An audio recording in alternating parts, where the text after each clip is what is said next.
Welcome, everybody, to the Synapse Philosophy Podcast. I'm your host, Dr. Haig John, and we are reading part three. This is our third segment of T4 versus C2, examining the conflicting statements of D.D. Palmer and B.J. Palmer regarding the Harvey Lillard adjustment. And this is a paper by Joaquin Valdivia Tor, DC, and Joe FOLEY, DC, FICA and FICPA, who is with us today.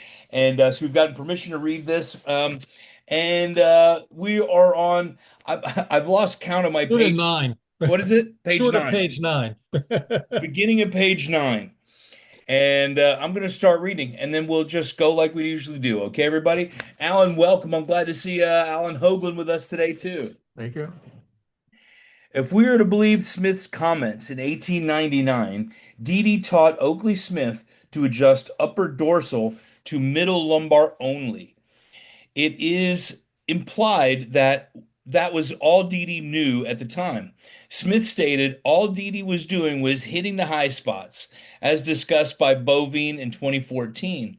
Again, Smith stated he ran his hands over the upper dorsal, looking for misalignments and using the flat of his hand as the contact. Used a single forceful lunge into the prominent apex. Nothing else was done. This does very much sound like the treatments DD described on Harvey Lillard. One could also conclude that, as BJ said, DD feared teaching cervical adjusting in his to his early students. Either way, Oakley Smith did not say he was taught cervical adjusting in 1895. And we were Hey, just talking and reminding us from last time, Dr. FOLEY was talking about, we have found evidence DD had a very, very extensive teaching program. And Oakley had his program, is that right? And he was teaching, so he was kind of poo-pooing Didi's program. Am I correct?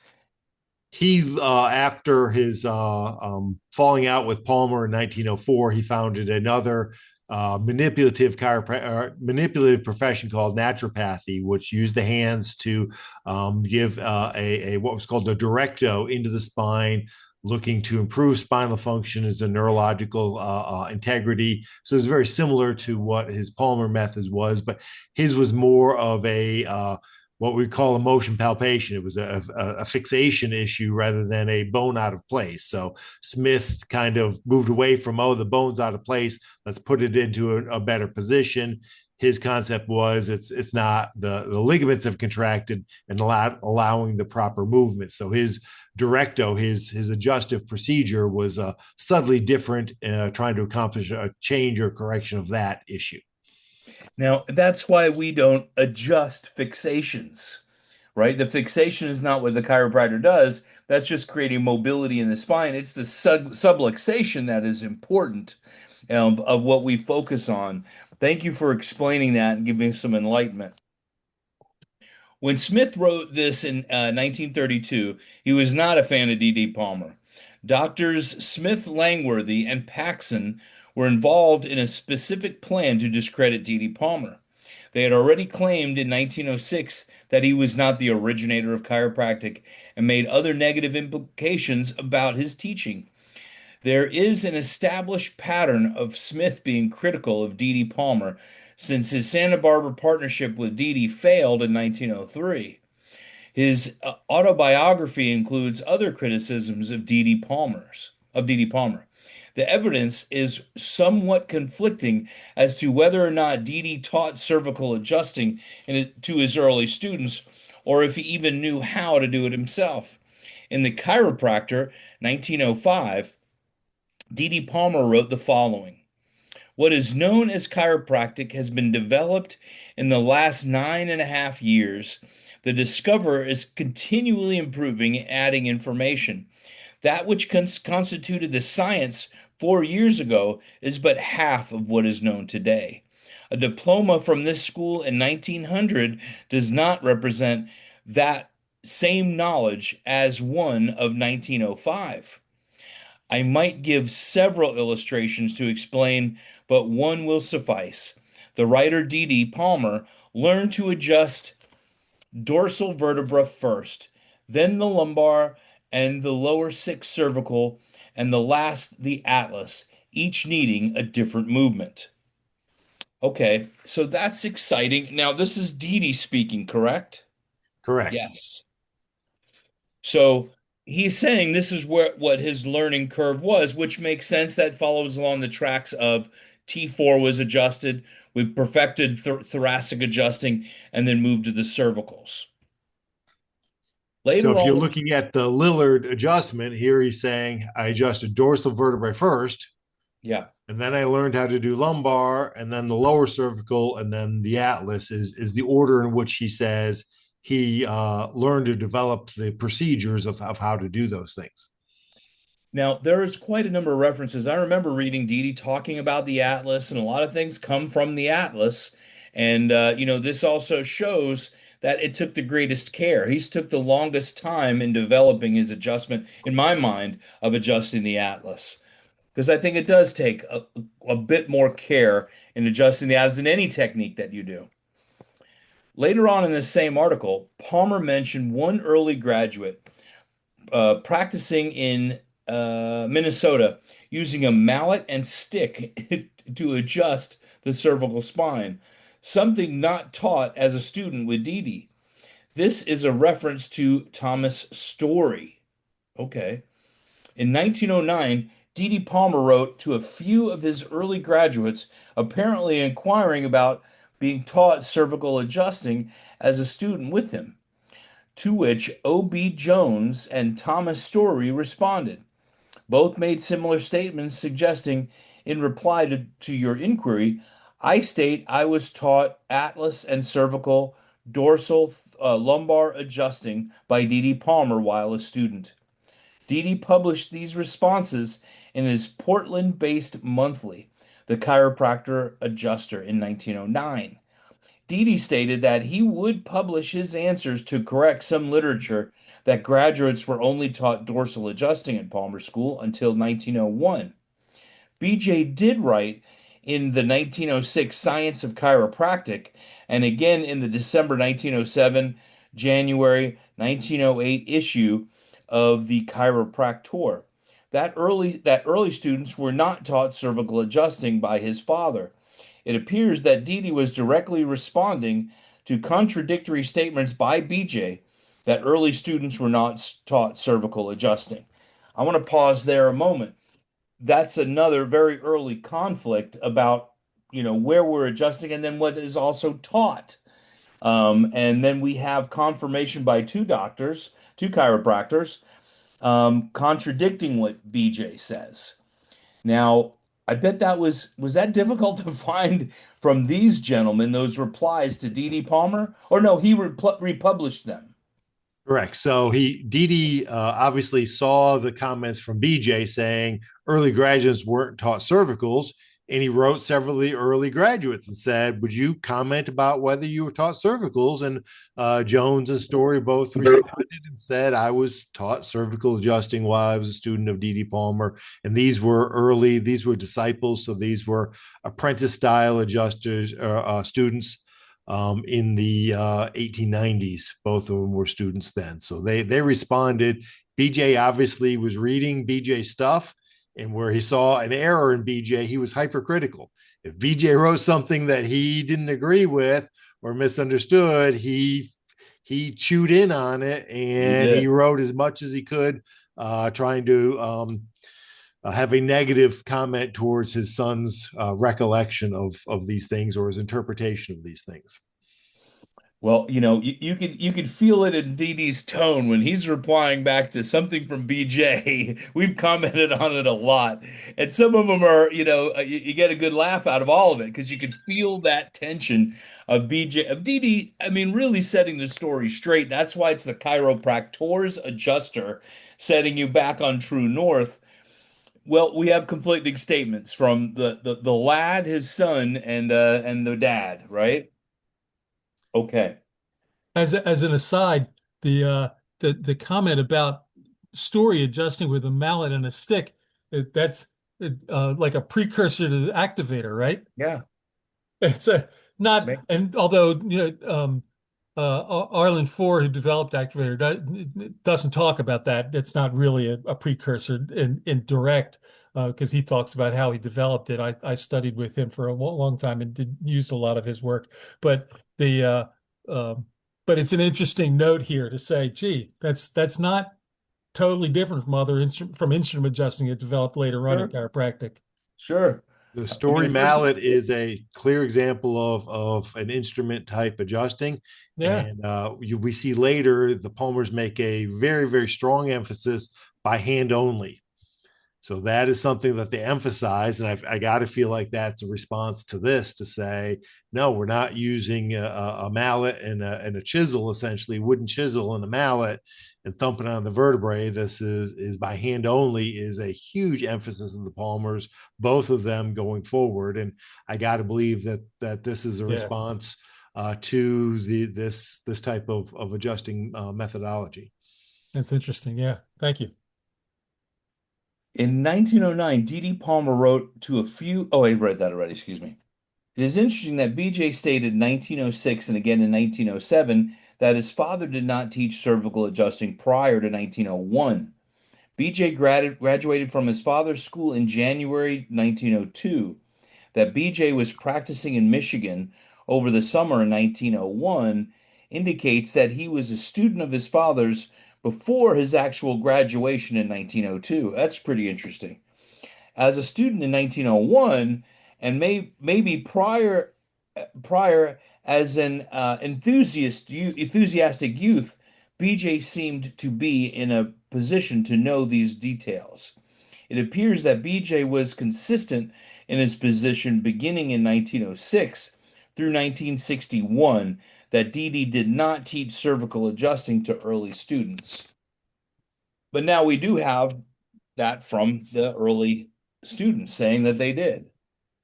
Yeah, the one statement here from Smith that we reported in here has been refuted. We have other documentation now from Smith that clearly shows he was taught cervical adjusting. In fact, he was taught two different methods of cervical adjusting. So we have to. This document was written.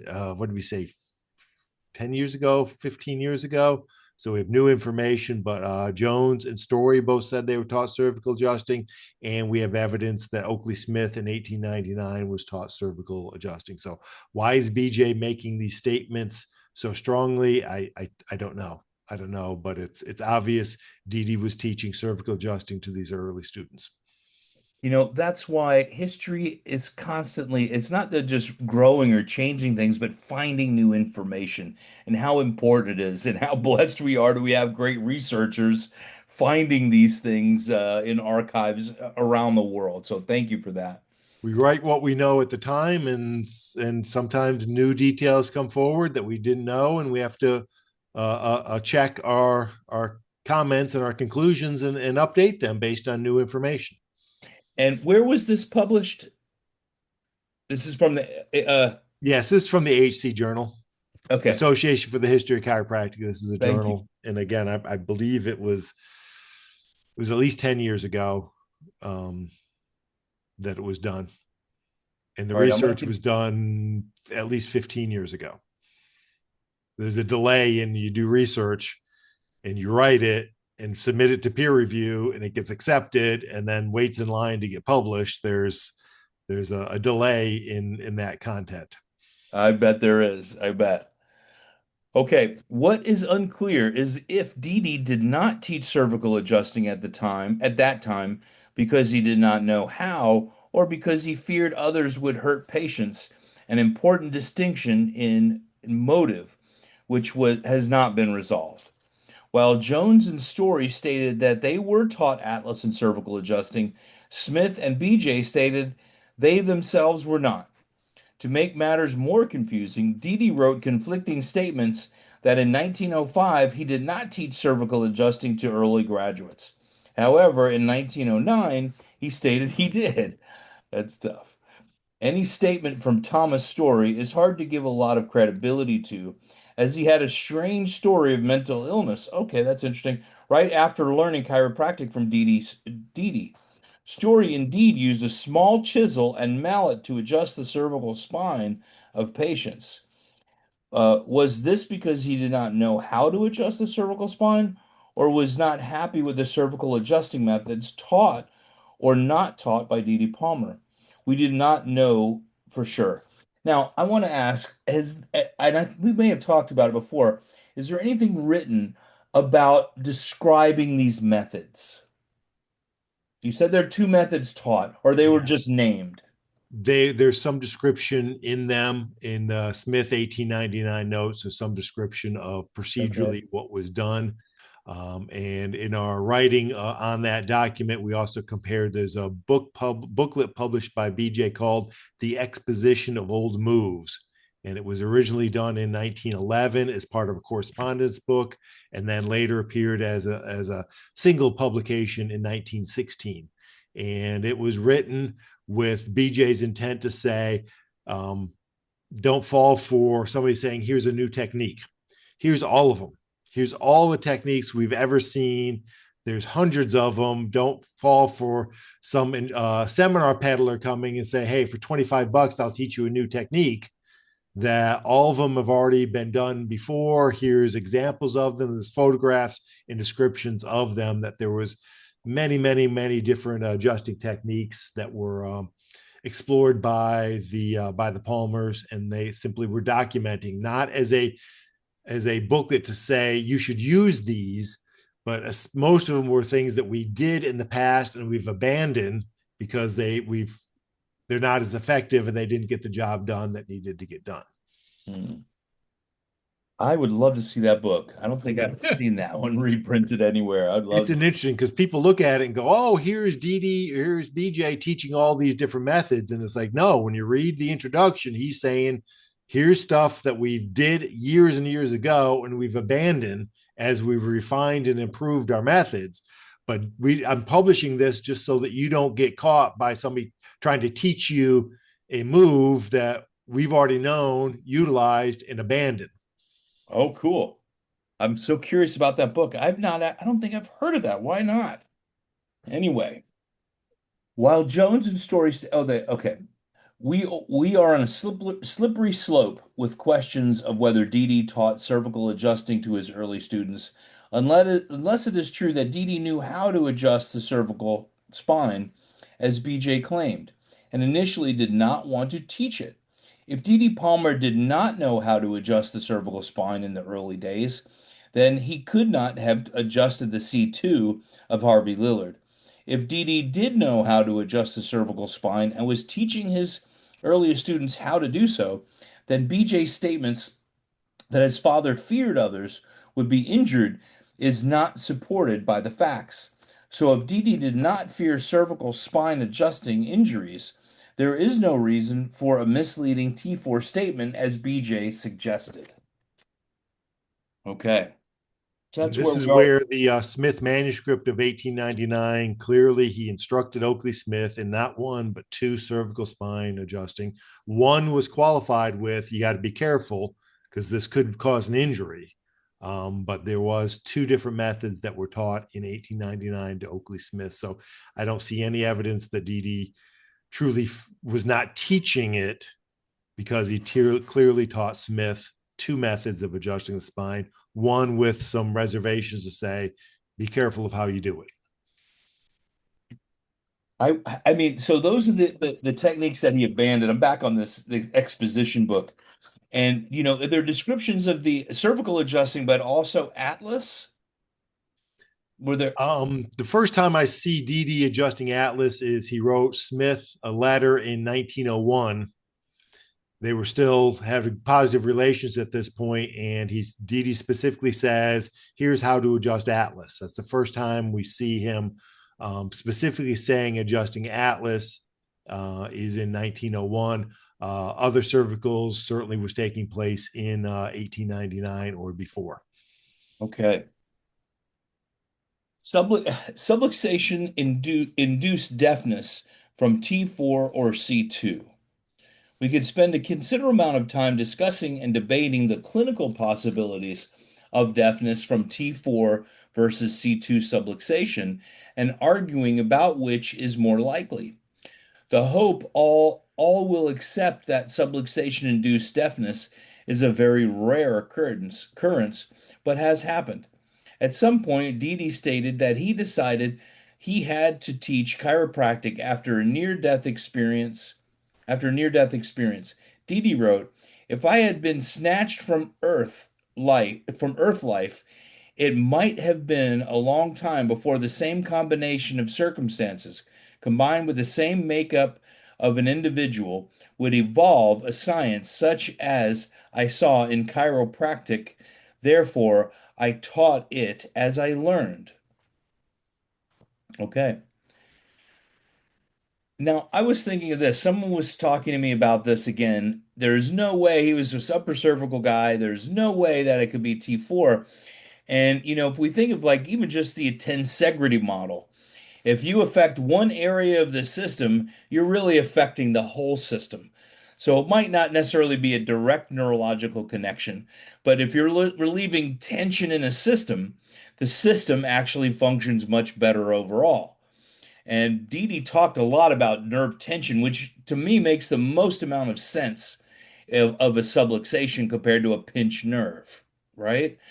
And Joe, you've been doing some research about what he was talking about for a subluxation. I'm going off topic. I apologize.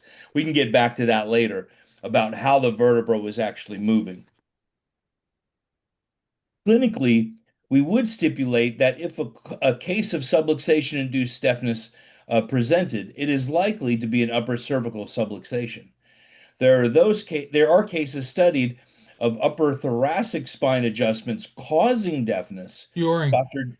Pardon? curing deafness. I said causing, didn't I? Curing deafness, that's a big difference. Dr. John Bordillon reported dramatic and lasting relief of deafness when he examined a patient's thoracic spine and manipulated a lesion at the T4 T5 joint.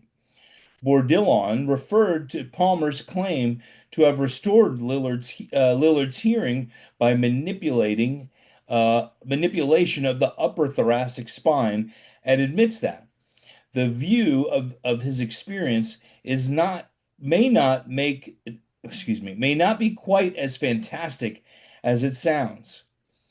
Can a subluxation at T4 cause deafness? Yes, but it is an exceptionally rare occurrence. Subluxation-induced deafness is possible from either level.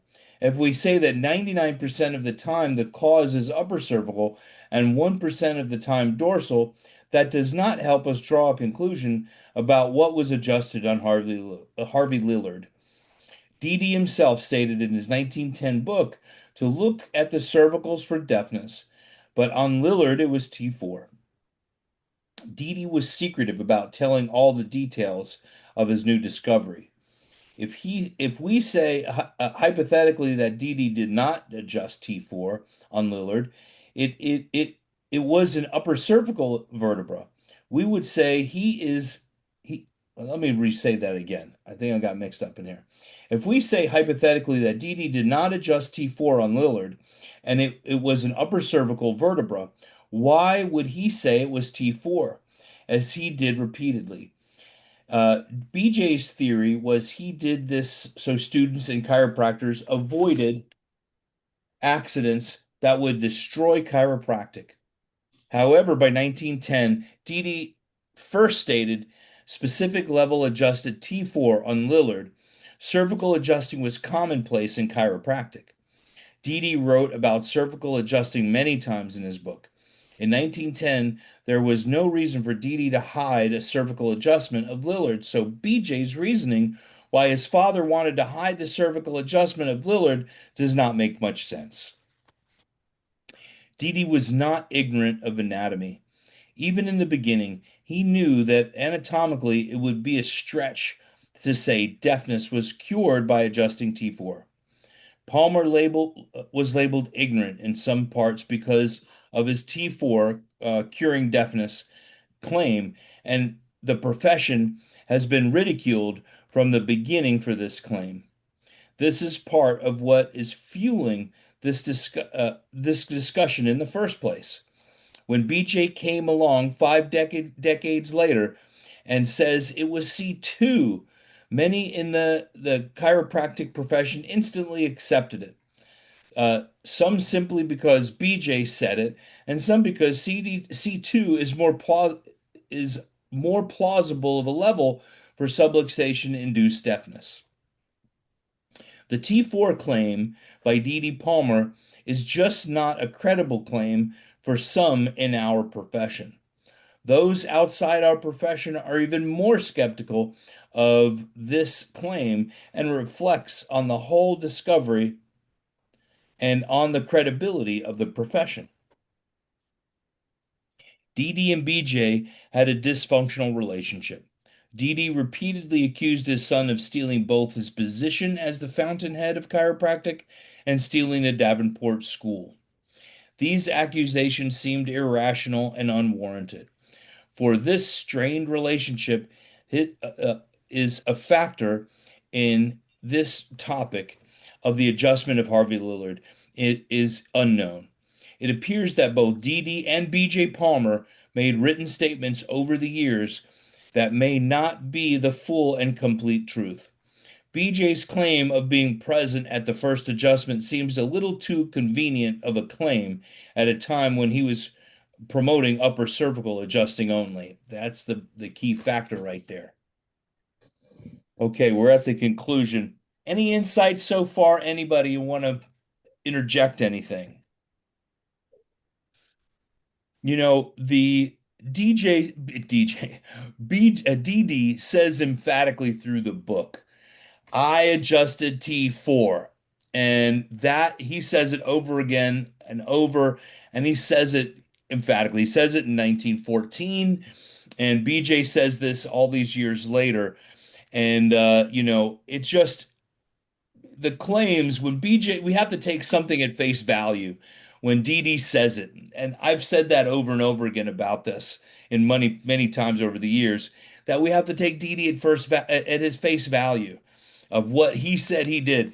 Now, other controversy is really what Harvey Lillard was saying and how they've coached him to say things. There were other people claiming to be his daughter and some other people doing, talks and stuff. I think it would be fun to dive into that history as well of the Lillard family and what happened with BJ and all those things, which also takes away some of the credibility, I would say. I don't know. Anybody have any insights on that? When we did this, we realized clinically a subluxation inducing deafness was a very rare thing. But acknowledged we could find clinical cases where doctors reported a upper thoracic adjustment improving hearing, as well as cervical adjusting and atlas adjusting improving hearing. So there was obviously there was clinical records that showed both had been accomplished. We just said, okay, cervical adjusting we think would be more common, but to say never been a Harvey Lillard was the only case of upper thoracic subluxation inducing deafness, that's simply not the case. There are other clinical examples of it. We can't use the likelihood of it being upper cervical more likely to draw a conclusion to historically what D.D. Palmer adjusted. But I like his comments of if he were to be taken from this earth life, that the circumstances presenting of this obscure upper thoracic subluxation causing deafness, that he was in a position to identify that, to correct it, to see the results, and piece together what it meant, that those are very unique circumstances to take place. And it would have simply been easier for him to say it was a cervical adjusting, because if it was a thoracic adjustment, anatomically, we get ridiculed. You see it on social media of D.D. Palmer, adjusted a thoracic vertebrae and cured Lillard of deafness, just gets anatomically just picked apart. But he stuck to it. He consistently kept the same story. He never gave up on it. There was one time where we saw him making a statement of not adjusting cervical spines, but to early students, but that was an anomaly. Most every other time we saw him was a consistent statement of it was the back, it was the upper thoracic. And he says in his book, in his 1910 book, in the back where it lists all the conditions, it says deafness. It says look to the cervical spine, but he makes a clear statement in Lillard, it was T4. He Yeah. clarifies that even on that page in his 1910 book, which again just shows that consistency of what he thought he did and what made the change. If there's a 1% possibility, then it's absolutely has plausibility. We I, can't say So it didn't. and how fortuitous that the universe provided that for Didi, and he was able to validate chiropractic that he had as a theory, as he says earlier in this paper, if I remember properly, that it was a theory until this happened, and this validated it for me. So thank goodness that Innate was on the job. Yeah. Yeah. yeah, These circumstances, these unique set of circumstances, Palmer acknowledged himself to say, it may take a long time if these same circumstances presented, and he included himself in those circumstances, that someone like himself could recognize what it was just as important as the subluxation affecting deafness, just as important as the adjustment itself was his uniqueness to recognize what was taking place. Was all three components are a very rare occurrence to have them all present at the same time in the Ryan Block building in Davenport, Iowa in the fall of 1895. and in a way we think about he's just stumbling upon this, and it was by accident, which was also said by BJ and some other people. He was a learned man. He was studying everything. He already had a collection already, and he knew as much about anatomy and physiology than probably some of the most educated people in the world at that point. So it wasn't just a mistake. He had an educated theory, and then that theory became practical once he did deliver that adjustment, is even what he said. And that was in here too, like you were saying, Alan. I All was right, I gonna was doing a newspaper search the last couple of weeks on Harvey Lillard mentions, and I found one for sure, maybe two in the middle teens where these doctors were advertising, and they gave a little history, and a couple of them said, yeah, Harvey Lillard adjustment was the neck, but 95, 99% of them said back. So there was a couple mentions that I found in newspaper ads by doctors that did mention neck. So in those times, well, who told them? Or did they just say it themselves? I don't know. That would be an interesting, Alan, is to say, where did they learn it from? Were these Right. potentially Palmer graduates learning it from the Palmers in Davenport? Were these people who learned it from Palmer's other students who taught? And again, the telephone game takes place. And if you're saying deafness, again, cervical spine adjusting is where I would certainly scrutinize. If somebody who had deafness, I would certainly look to the cervical spine first. I would check everything, but that's where I would look first. But seeing the mention in the teens, somebody must have spoke about it, we would think, but I can't say definitely. And most of these, if not all of them, they advertise as Palmer graduates in these ads. That's interesting in itself, right there. We can cross-reference some of the graduation lists. They have those, in the Palmer archives. I'm going to read the conclusion, everybody. You guys ready? Go Let's ahead. rock.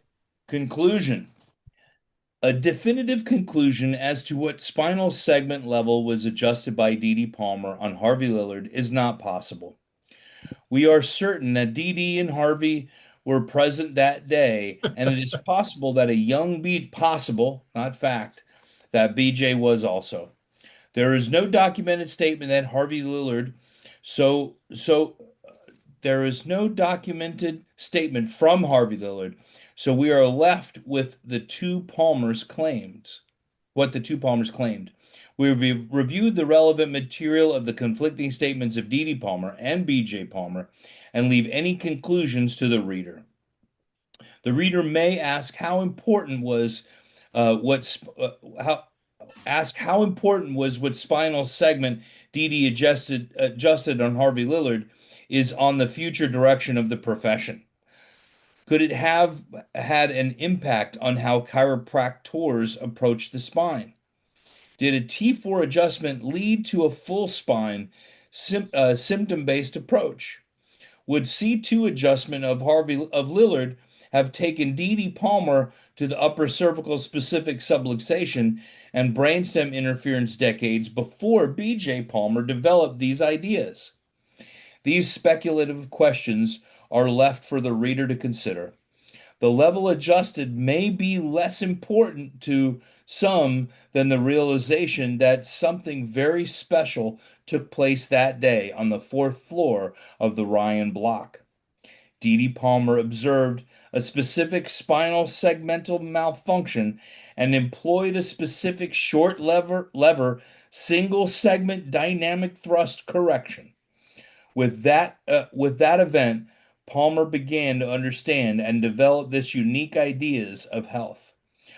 On that day in Davenport, Palmer made the connection between the spine and the nervous system, its role in disease and a method of correction. This was the pivotal event in the development of chiropractic. And I'm going to add one more part to that, the connection from the material being to the spiritual. That is the important component as well, because it's the spirit that runs the show. And Nate cleaning the house. And Dee Dee didn't cure his deafness. Harvey Lillard's innate intelligence did it with the proper adjustment of clearing the nerve system. Dr. Joe Foley, thank you for bringing this article to our attention, for writing it and doing the research and giving us commentary over the past three podcasts that we've done. This has been fun. Does anybody have any questions or any enlightenment they'd like to share? BJ and Dee Dee, it's fun. I have looked at this now, being in a student of Pasquale Sarasoli, where we broke down a lot of different things of understanding words and where their origins are. And we look at the word dorsal, and I piece this together, the fourth dorsal, that thoracic, but that door, it's an opening. It's the base of the circulatory ganglia, the nerves to the heart and lungs.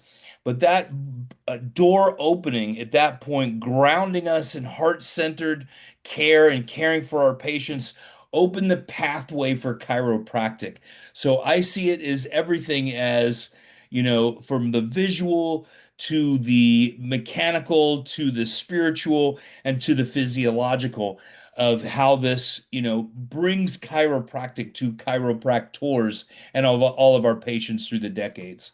So I'm a T4 guy. I'm still a T4 guy after reading this.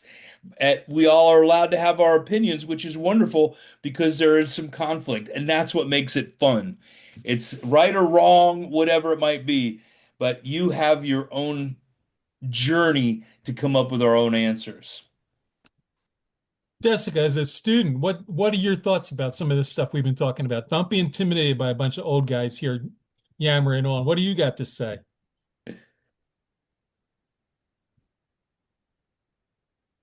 She might be working and just listening.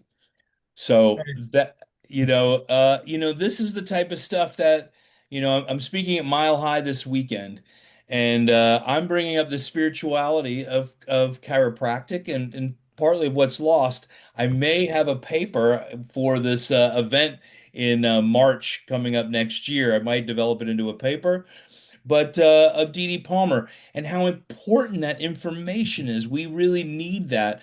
And Dee Dee spent a lot of time talking about it, plus educating us. As we're reading this, you think about this was the only book, 1910 at that point. He's educating the chiropractor to speak eloquently, to be able to be in fields with different type of workers and bodies and health, and upgrading our lexicon of vocabulary and understanding of human physiology. And I wrote earlier in somebody's post today that BJ Aditi was talking in quantum mechanics, quantum science before it was even developed. And you read that, and when you're reading Stevenson, which I feel like Stevenson is a great cliff notes for D.D. Palmer, right? We can say the 33 principles, we can memorize them, but really you get the juice from D.D. Palmer. And Stevenson did an amazing job putting that into a cohesive manner. but we can't leave the spiritual side out of chiropractic. It is extremely important. So, I'm a DD Palmer T4 guy. You guys have your own conclusions. I'm excited about this one. I really appreciate this, Joe. Joe, I had a lot of fun reading this. It was interesting just researching because we didn't know. And that's what Yeah. Timothy and I, in this case, Dr. Joaquin and I just said, we don't know. We didn't go in with, when we research and we write history, we don't know the ending. We don't care what the ending is. We want to dive in and see what does the data support. And we've been doing this long enough that, again, sometimes we come up with this kind of stuff and then we see more information comes up, and I've had to do some corrections and some things that I didn't know at the time, and we revealed more information later and changes the conclusion. So I don't know that this has fundamentally changed this article, other than the comments of Oakley Smith, which we used Oakley Smith to say as evidence that DD did not teach cervical adjusting, and that has changed. So if I were to rewrite this today, that component would change dramatically. And now the only ones that say that cervical adjusting wasn't taught was BJ, saying it, that the other early students of Palmer consistently stated they were taught cervical adjusting. So that would be one thing that would change, that we've revealed since this was written, was Oakley Smith's comments were need to be modified. They need to be rewritten in this document. Well, we are creating history literally right now. This is for the lifetimes of chiropractic. We're reorganizing my YouTube page right now, so they're easy to access. All of these things have their own playlist.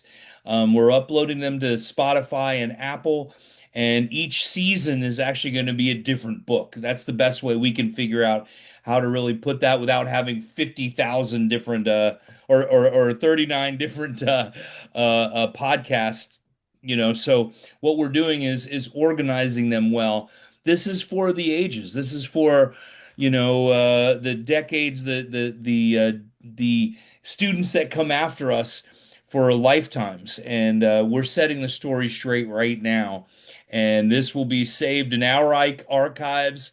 They can be referenced by students and doctors doing research. So we really just set some history in motion today, and we have been doing this podcast since about 2017, which is, I think, the longest running Green Book uh, podcast in chiropractic. I don't know of any other ones. So I really appreciate everybody that comes on here. I get so much out of this myself. Next week, we're back on 1906 again. Okay. And the way we do this is the same way.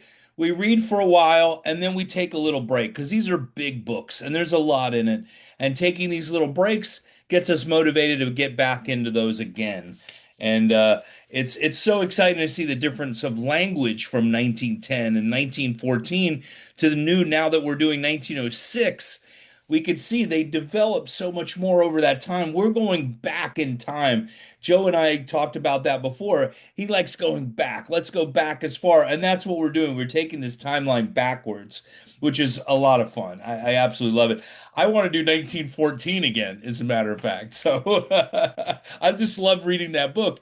And each time we're seeing it with new eyes. But we'll come up with some new things. But next week, 1906, everyone. All right. Very good. Thank you, Haig. Good night, everyone. Thank you very much. Have a great week, everybody. You too. Bye.